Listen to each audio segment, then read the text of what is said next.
It's been a while since I filmed a David of the Northeast, basically because I haven't been making anything specifically related to my work.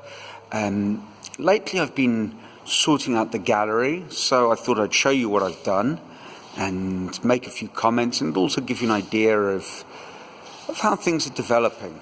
So these are pieces that have been here for a while, so I'll just scoot over those.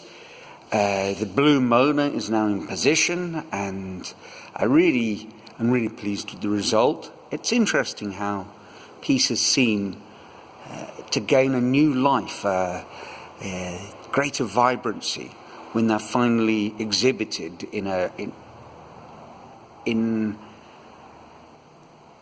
with some element of exclusivity. When they're in my workshop, for example, well, there's just too much visual interference, and putting them on the wall gives them a chance to sort of pop out a little bit. Here's a mask that's been here for a while, so I'll move over. David, the gold David, very happy with the results there.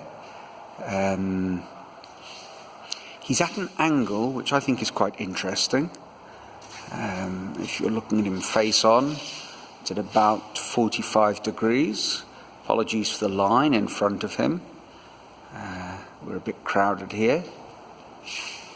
There we go, that's better. Here's another one. Didn't turn out too much of a likeness, I don't think, but I do enjoy it as a piece. So very much a failed David, but not a failed sculpture. And happy. And there's nothing wrong with happy. Small David, blue. Yeah, I see him as a sort of young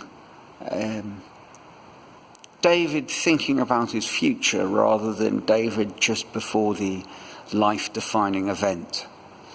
And another of the masks. It's not easy to get my shadow out the way. There we go. Oh, tricky.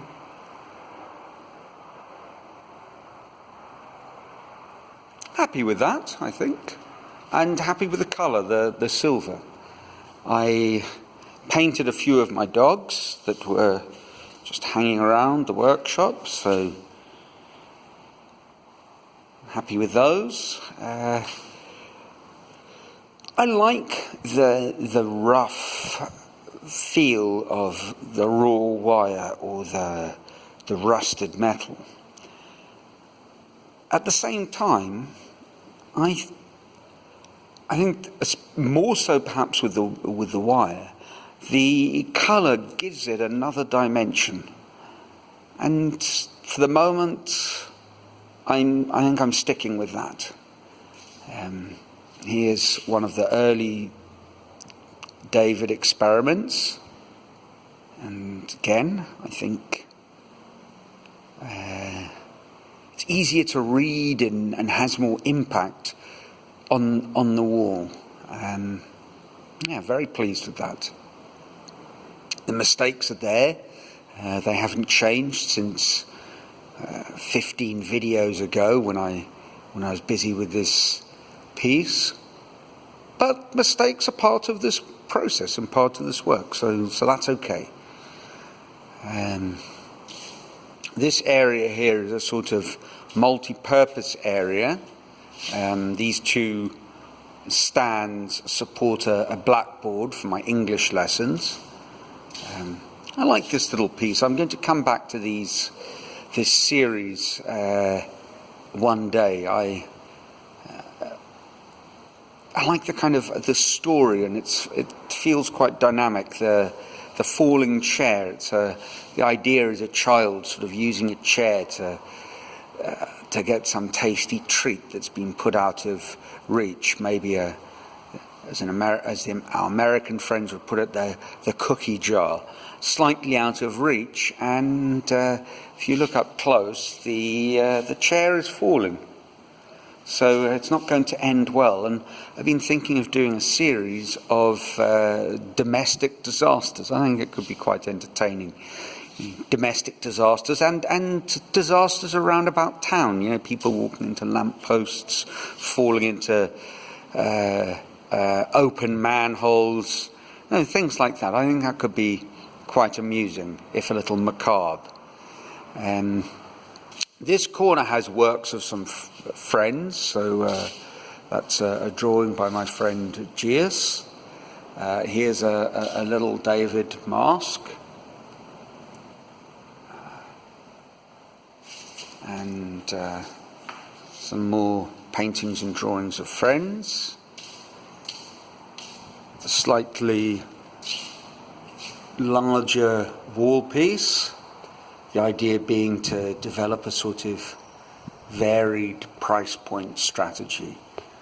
A lot of people who visit here, if I think of it, things from the commercial angle, a lot of people who visit here are tourists. So for them, having something that's smaller, perhaps more affordable, but links into the bigger pieces is very interesting.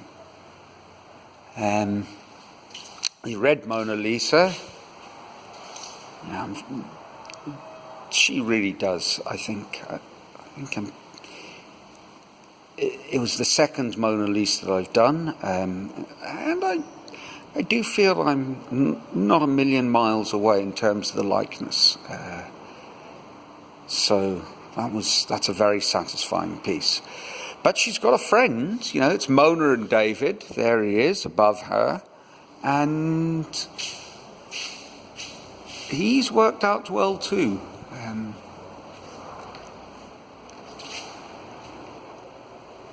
Looming in and giving a feeling of the height. You know, he's at 2 meters, so if you can imagine, the final sculpture will be double that size and double that height. So filling up all the space of this wall, you know, all the way up to the high point of the roof is 5.6 meters and David's 5. So it'll be about the level, probably a little bit below the second parallel beam.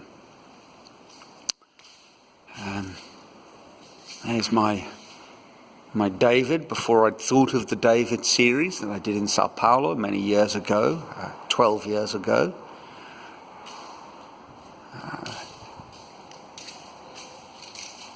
Another of the wall masks, and I'm pleased with him. Yeah, he's looking happy. Move around the gallery, and at a slightly lower angle. These pieces, these two, in the paint colour is called Copacabana blue, so quite nice, seeing as I'm here in Brazil. And I like the unfinished nature of it, you know, the fact that you can see the hair, but there's not all the hair. And at this position, successful. I did a series of hands for a commission, and the 6 hand studies I've painted in the colours of the South African flag. So it's my tribute to the Rainbow Nation.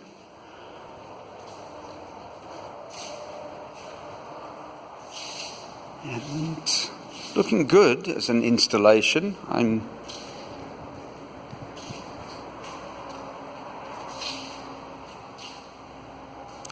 pleased with those. Now, since I've stopped doing the Davids, had a little break, I've been working on a wall piece. So that was the first experiment. It's a map of Brazil with my now, dare I say it, it doesn't sound too pretentious, my now trademark lip forms. So that was a map of Brazil with 4, then a second map of Brazil, probably a little closer to the truth.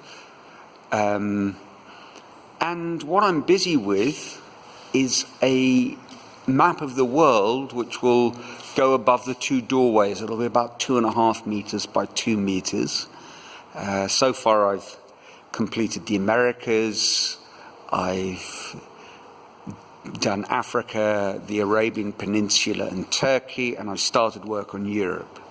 So I think by January, sometime in January, that'll be finished, and at that point I will, the festive season will be over and I'll charge back into David. Not sure if I'll shoot anything between now and then. I'll continue with my podcast from the garden. Love to hear what you think about the sculptures. And until the next time, whether that's in 2019 or our new decade, we're on the cusp of 2020.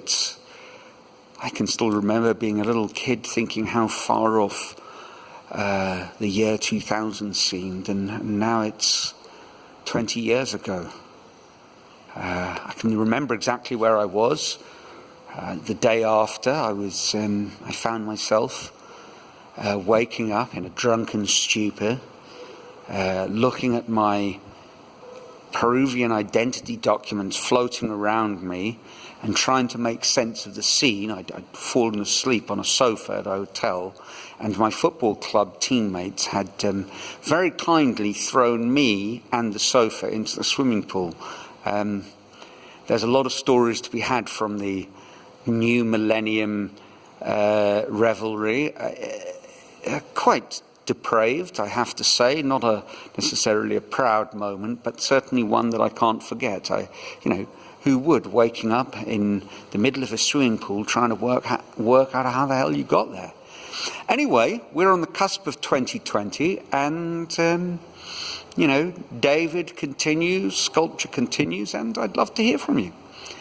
So until then, ciao.